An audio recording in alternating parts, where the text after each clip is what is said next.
This Spitfire is still serving with the Royal Air Force, a survivor of over 20,000 Spitfires and more than 2,000 Seafires. On this day, March the 5th, 1936, the first Spitfire, designed by R.J. Mitchell, flew at Eastleigh in Hampshire. In 40 years, the technology of flying has moved on from this dainty monoplane to the supersonic jets. But the Spitfire and her partner, the Hurricane, won a unique battle for this country's survival. Tonight, we tell the second part of the Spitfire story. The Battle of Britain is reckoned to have lasted from the 1st of July 1940 until the end of October. The Luftwaffe's aim was the destruction of our will and ability to resist invasion. Radar and plotting rooms guided our fighters to the raiders, sometimes 300 to 500 strong.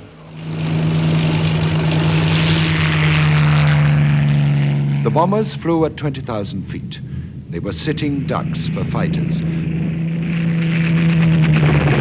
But their escorting ME-109s could be lurking above, ready to dive out of the sun and bounce the British. There's no doubt that Goering could have set about the Battle of Britain a lot differently. I don't think he wasn't a professional airman like our Commander-in-Chief, Dowding.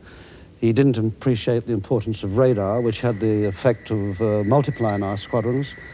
And we had 14 radar stations from the Wash round to the Isle of Wight, only one of which was bombed during the whole of the Battle of Britain. Radar stations were really the eyes of fighter command.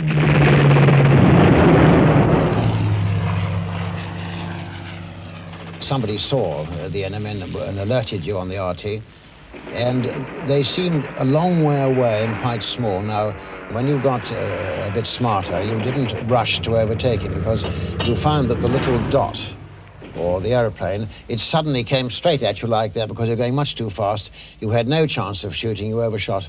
People like Bob Stanford Tuck had a bloody good judgment, you know, and one or two of the rest of us. And you didn't rush it.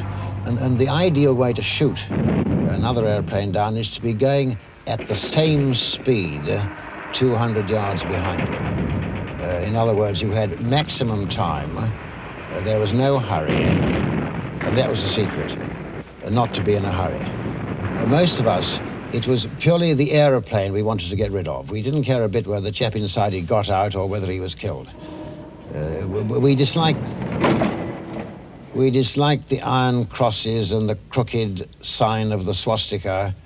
And anyhow, who the hell were these chaps to come over into our sky and drop bombs on us, on our people? That was the feeling. There was no personal antipathy. I don't think one really thought about a pilot inside it. Now, if you're flying an aeroplane, you're very much on the ball, you're alert, and then you discover there's a whole stream of bullets come in from the back of the cockpit, which actually happened to me once. Now, there's nothing you can do about it, but physically, you're doing something to get out of the way of this stream of stuff that's coming in behind you. So you're on the job, so to speak. Now, I don't believe you can be frightened and active at the same time, not in that particular context. And I suppose other people may have had a different sort of fears, you know, but I can't think of anyone who was frightened actually in the aeroplane flying along to the battle or seeing the battle about to start. It's only when something physical happens to you that you get this feeling, and I can only describe it as a hand clutching my heart, which, you know, it's like that. If that's fear, well, then I was frightened. The Spitfire was formidable, but not invincible. Most of the aircraft were provided by the factories and repair shops in the Southampton area, but soon reinforcements were on the way from Castle Bromwich near Birmingham. This gigantic shadow factory was built before the war by Nuffield to make aircraft. Today, it's the British Leyland plant, and in 1940, a Stanley Woodley came to Birmingham. The factory was, in fact, designed by the Nuffield organisation just to produce Spitfires. Although this factory was fully equipped and making parts, they'd never produced a Spitfire in the early days of 1940. And Beaverbrook, who was a tremendous power in those days, decided that he needed to have somebody with aircraft experience to produce some aeroplanes required very, very quickly. I was sitting in my office in Southampton one day. I had a phone call to say, pack a bag, we're going to Birmingham. And we walked in and took over the factory. Within 6 weeks, we'd produced 10 Spitfires. This wasn't because they weren't able to do it here. It's because we brought in the expertise. We knew how to take shortcuts. They were trying to produce aeroplanes, which we ultimately did here on motorcar lines, using mass production methods. That was no good in the early days of 1940. We really wanted some aeroplanes in a hell of a hurry, and we got them. The employees here were a complete mixed bag.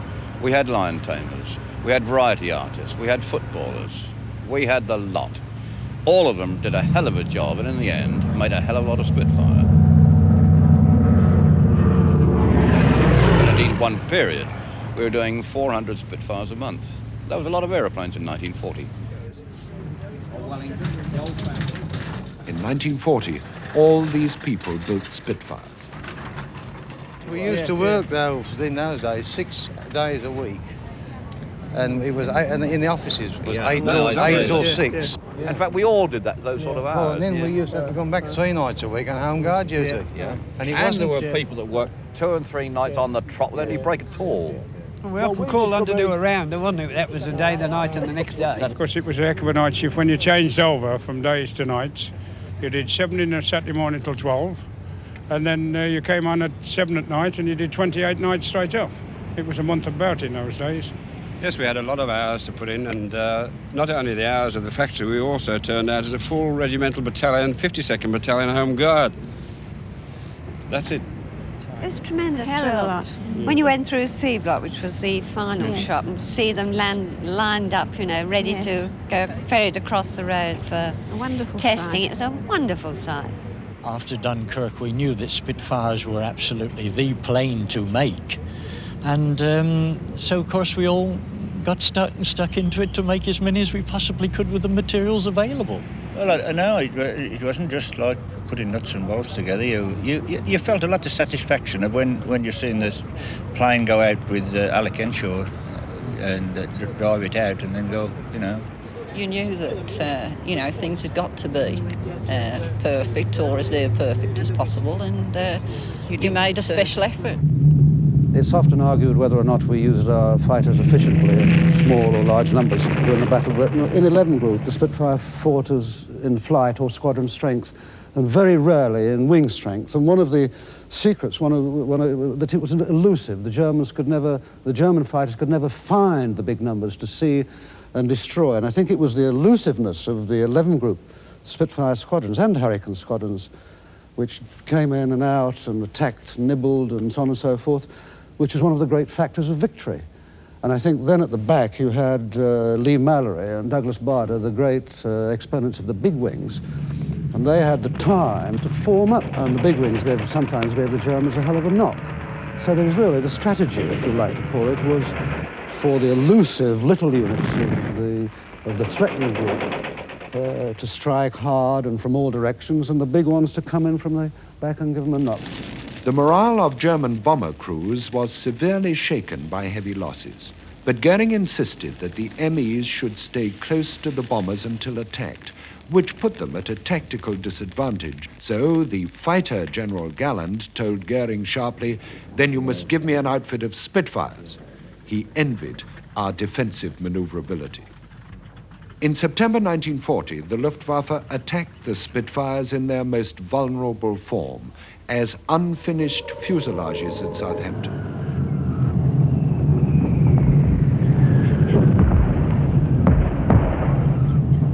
People were so shattered, people were fainting, we females screaming everywhere, and I don't mind admitting myself, I was very shattered.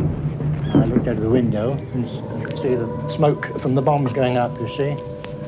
And I said to the chaps, "Get down." And then a moment later, the whole building, that's this building, was shaking 2 or 3 inches. We had very little warning. I heard the attack fire, and as I ran up the hill, we didn't trust the factory shelters.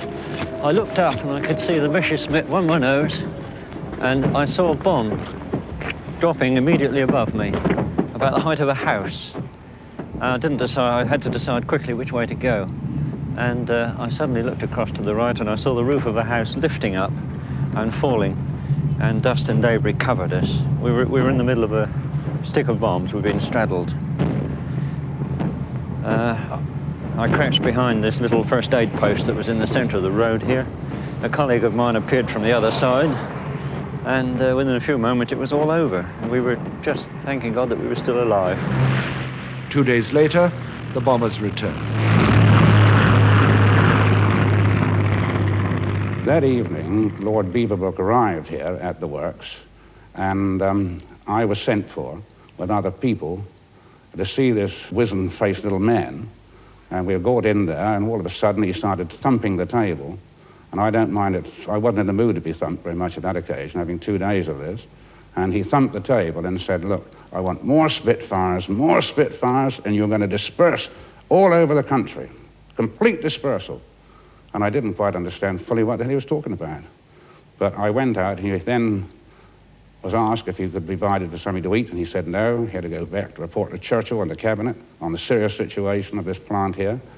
And with that he went. And on the Saturday, one of Beaver's henchmen looked out of the window, the fourth floor of the Bulligan Hotel, and said, Gooch, come here. There's the first building to be requisitioned. I said, well, for your information, that's a civic centre, and I don't think that is a suitable place for making aeroplane. On the Sunday, I set up team looking for suitable premises. There was one across the road here, which was a Sunlight Laundry. As the Spitfire equipment was moving in, so the Calendar laundry machinery were going out. Next door to that was the Henson Dorset bus station, which we took over. But eventually the whole thing emerged, and 35 factories in 6 weeks were in conversion, and 16 of those were working day and night shift. And Castle Bromwich wasn't spared either. Work went on, but there were delayed action bombs, DAs, among the debris. Yeah, I got there about a half an hour after the bombing, and I remember treading on people. There were people blown up in the roof.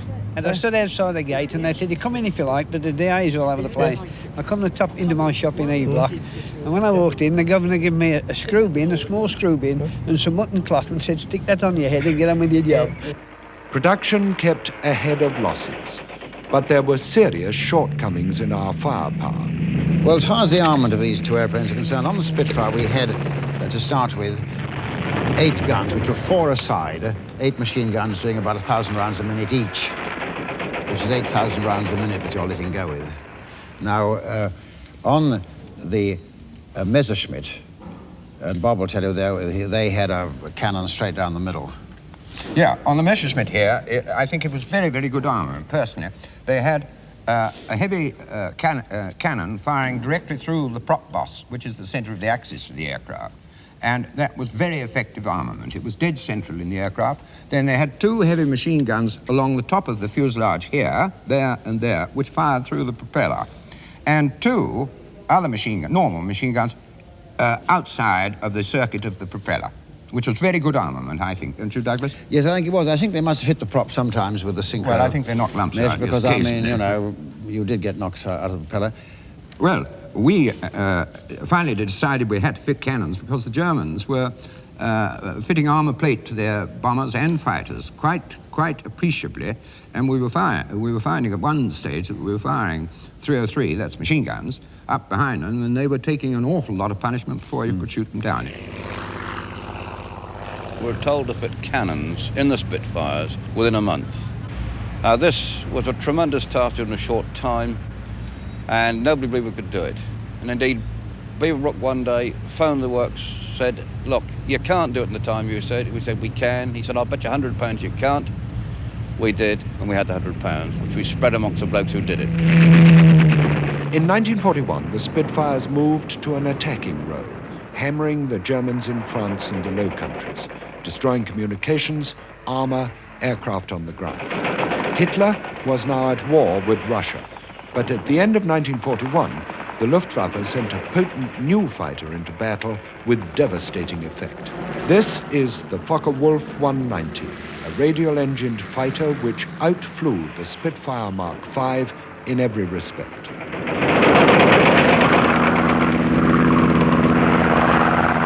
The Air Ministry asked for a combined operation to capture an FW-190 in order to appraise it. Official papers, now released, tell how test pilot Geoffrey Quill was called in. We were going to be put ashore and get into the German airfield, probably Abbeville was the favourite at that time.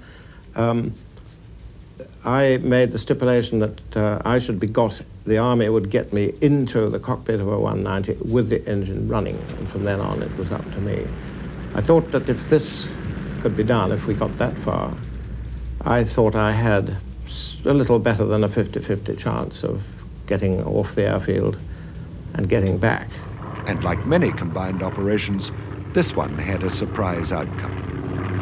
One day, Philip Pinckney arrived on an Army motorbike, and I said, "Hello, Philip," and he had a very long face, and he said, "The whole thing's cancelled." And I said, "Why?" And he said, "Some chap has landed an FW-190 intact in Wales, and the whole thing," he said, "believe it, the whole thing's off." You know? I said, "I am sorry, Philip, but I must say I was very relieved." With the advent of the Focke-Wulf 190, which was a much better airplane than the Spitfire 5, it was faster, higher, better armament, and that sort of thing, and it had the effect of pushing our operations back from northern France, Belgium and Holland, back to the Channel.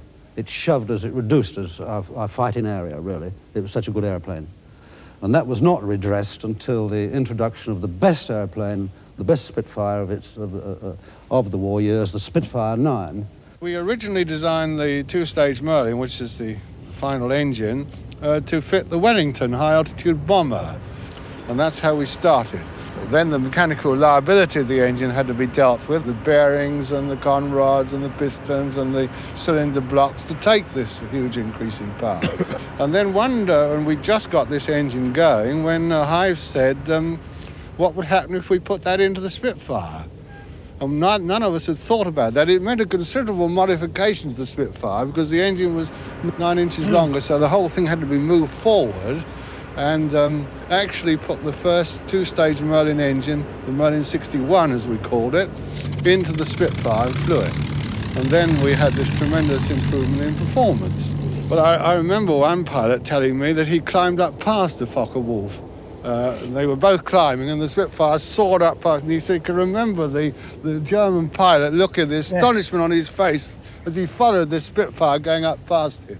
And the beauty of it, of the Spitfire 9, was that it was almost the same as its predecessors. It was very hard to distinguish between it in the air, between the Spitfire 9 and the Spitfire 5, and therefore the Germans would often come rushing at us thinking we were flying Spitfire 5. One day over France in 1944, and I was leading the Canadian wing, and we got split up in a fight over the Seine when the German army was withdrawing. And I eventually went down to the ground level, and I climbed back to about 14,000 feet to rejoin what I thought to be a flight of my Canadians, 6 Spitfire 9s. And I saw these aircraft at the back of me in the sun, and I said, "I'm pulling up in front of you, exactly in front of you, I'm waggling my wings, reform," and it was 6 Focke-Wulf 190s. And all I got was a shower of shot and shell from them. But I think it speaks volumes for the Spitfire that I'm here and alive today and telling the story.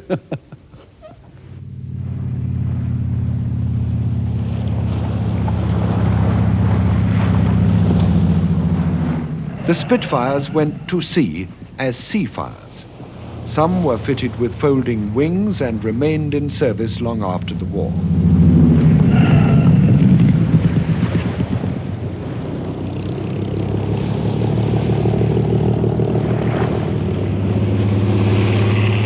Spitfires flew from aircraft carriers to defend Malta and were in action within minutes of landing. They covered the invasion of North Africa and every amphibious operation thereafter. After D-Day, one machine even carried emergency supplies of beer to France.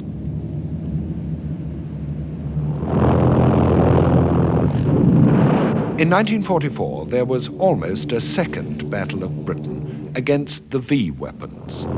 The V-1 flying bomb was a brilliant use of a ram jet with automatic pilot and a speed almost outstripping our latest fighters.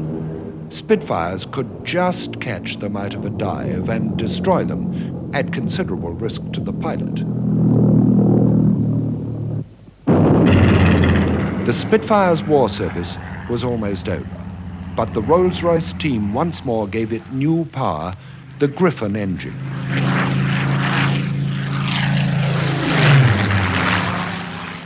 It flies today where the Spitfire engines were made, at Derby.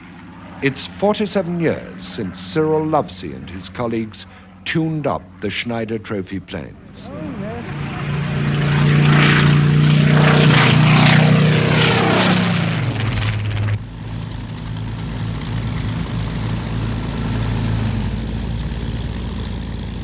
These are the Hurricanes and Spitfires of the Battle of Britain flight, kept in top condition to fly at air displays all over Britain. Spare parts are precious. Old wings and bits dug up by farmers are cannibalized as replacements. The flight commander is Squadron Leader Mick Raw. The Spitfire, as you well know, is a most versatile aircraft, fully aerobatic, and is probably stronger than the pilot, really. And you could sling it all over the sky, but we'd wear them out quickly. And they come under the RAF program of X-raying for metal fatigue, and it's incredible that our aircraft, one for instance that was built in 1940, recently passed its X-ray medical, let's call it, with flying colours. It's absolutely tremendous when you think the chaps built them that long ago, and they are satisfying the servicing checks which are imposed on them today. One regular visitor to the Battle of Britain flight is a former aircraft woman, Margaret Horton. I was flight mechanic airframes. You know the drill. I polished the perspex a lot because that's what they gave you to do if you weren't very bright. And we shoved the kites out in the morning and took the covers off them. And you gave them a DI when they came in at night. And brightened everybody's day, if I may say so. Well, not that day. Doesn't brighten anybody. No. That day, you joined a very particular Spitfire club. Well, we'd had the rough weather order, you see. That meant every kite had to have a mechanic sitting on the tail, as I expect you remember. And my pilot hadn't been properly briefed. He hadn't got that vital bit of information. So he was just getting ready to go. I came along and jumped up on the tail, and off we went. Only instead of stopping at the proper point for me to jump down, he just took straight off. You see, he's still there. When I saw things going too fast, I flung myself across the tailplane and caught hold of the accelerator. Good gracious. I tried to move it so that he'd know I was there. But I suppose he was pushing the other way, poor boy, and didn't feel me. And the clown didn't realise that he'd got a passenger. Well, I wouldn't call him that. I mean, it could I happen. would, Miss Horton, I would. Well, I think it would happen to anybody. The whole thing was he hadn't got that bit of information. Can you show us exactly the position you were? Good gracious me. Yes. And then off he went and did a circuit with you hanging on the back. Well, he realised that there's something wrong. Just at that moment, the control tower officer had got the message through that I'd been seen going off. So he made the snap decision not to tell the pilot in case it rattled him. Yes. So he just came in and made a normal landing? He made a beautiful landing. Just as I just felt her drop slightly. And I only knew we were down because I could see things moving again. Well, congratulations, Thank Miss you Horton. very That was a day indeed not to remember. Was it? Oh, it was a day to remember. It may seem strange that Southampton, home of the Spitfire, has taken 40 years before setting up a permanent memorial to Mitchell and his aircraft. Stoke-on-Trent, where Mitchell was born, has had a museum for years. This procession puts the matter to rights. It's a museum built entirely by air-minded youth, the Air Training Corps. The aircraft are the record-breaking S-6B seaplane and the Griffon-powered Spitfire. They received their first visit from a distinguished admirer well known on the Solent.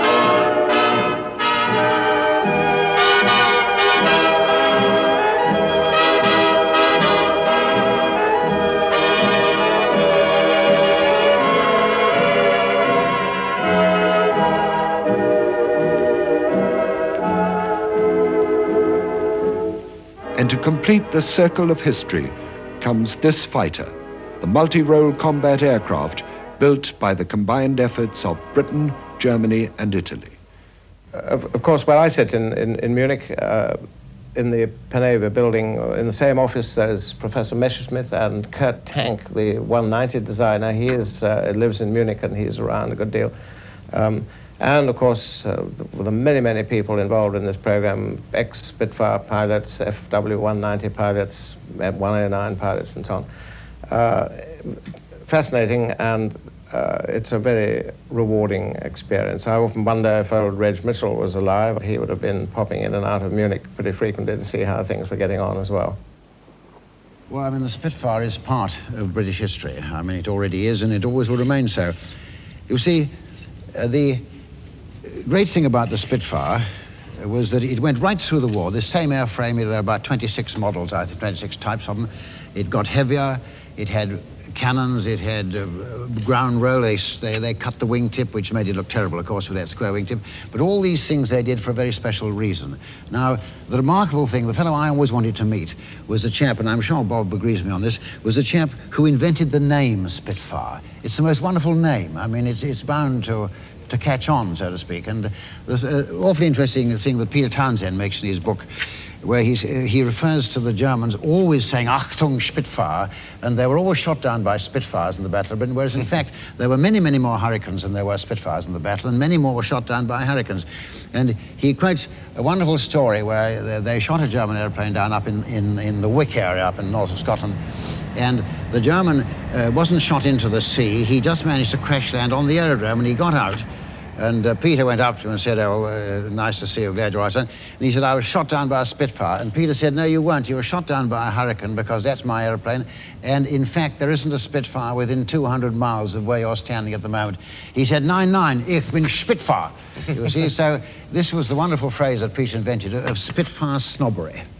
And I think it's the most remarkable thing. And this, again, is a compliment to the Spitfire.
Month. That was a lot of aeroplanes in 1940. In 1940, all these people built Spitfires. We used to work though in those days 6 days a week, and it was and in the offices it was 8 till 6. Yeah. In fact, we all did those sort of hours. Well, and then we used to have to come back 3 nights a week on home guard duty. Yeah. And there were people that worked 2 and 3 nights on the trot without any break at all. We often called on to do a round, wasn't it? That was the day, the night, and the next day. Of course, it was a heck of a night shift when you changed over from days to nights. You did 7 in a Saturday morning till 12, and then you came on at 7 at night, and you did 28 nights straight off. It was a month about in those days. Yes, we had a lot of hours to put in, and not only the hours of the factory, we also turned out as a full regimental battalion, 52nd Battalion Home Guard. That's it. It was tremendous. Hell of a thrill. lot. When you went through C Block, which was the final Yes. shot, and to see them lined up, you know, ready Yes. to go ferried across the road for A wonderful testing, sight. it was a wonderful sight. After Dunkirk, we knew that Spitfires were absolutely the plane to make. And so, of course, we all got stuck into it to make as many as we possibly could with the materials available. Well, I know it wasn't just like putting nuts and bolts together. You felt a lot of satisfaction of when you're seeing this plane go out with Alec Henshaw and drive it out and then go, you know. You knew that, you know, things had got to be perfect or as near perfect as possible, and you made a special effort. It's often argued whether or not we used our fighters efficiently in small or large numbers during the Battle of Britain. In 11 Group, the Spitfire fought us in flight or squadron strength, and very rarely in wing strength. And one of the secrets, that it was elusive. The German fighters could never find the big numbers to see and destroy. And I think it was the elusiveness of the 11 Group Spitfire squadrons and Hurricane squadrons, which came in and out and attacked, nibbled, and so on and so forth, which was one of the great factors of victory. And I think then at the back you had Lee Mallory and Douglas Bader, the great exponents of the big wings, and they had the time to form up, and the big wings sometimes gave the Germans a hell of a knock. So there was really the strategy, if you like to call it, was for the elusive little units of the threatening group to strike hard and from all directions, and the big ones to come in from the back and give them a knock. The morale of German bomber crews was severely shaken by heavy losses, but Goering insisted that the MEs should stay close to the bombers until attacked, which put them at a tactical disadvantage. So the fighter General Galland told Goering sharply, "Then you must give me an outfit of Spitfires." He envied our defensive maneuverability. In September 1940, the Luftwaffe attacked the Spitfires in their most vulnerable form, as unfinished fuselages at Southampton.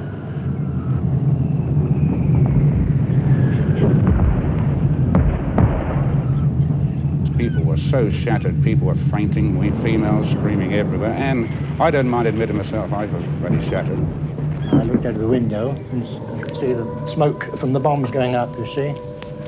And I said to the chap to get down, and then a moment later the whole building, that's this building, was shaking 2 or 3 inches. We had very little warning. I heard the attack fire, and as I ran up the hill, we didn't trust the factory shelters. I looked up and I could see the Messerschmitt on my nose, and I saw a bomb dropping immediately above me, about the height of a house. I had to decide quickly which way to go. And I suddenly looked across to the right and I saw the roof of a house lifting up and falling, and dust and debris covered us. We were in the middle of a stick of bombs. We'd been straddled. I crouched behind this little first aid post that was in the center of the road here. A colleague of mine appeared from the other side, and within a few moments it was all over. We were just thanking God that we were still alive. 2 days later, the bombers returned. That evening, Lord Beaverbrook arrived here. If you like to call it, was for the elusive little units of the threatening group to strike hard and from all directions, and the big ones to come in from the back and give them a knock. The morale of German bomber crews was severely shaken by heavy losses, but Goering insisted that the MEs should stay close to the bombers until attacked, which put them at a tactical disadvantage. So the fighter General Galland told Goering sharply, "Then you must give me an outfit of Spitfires." He envied our defensive maneuverability. In September 1940, the Luftwaffe attacked the Spitfires in their most vulnerable form, as unfinished fuselages at Southampton.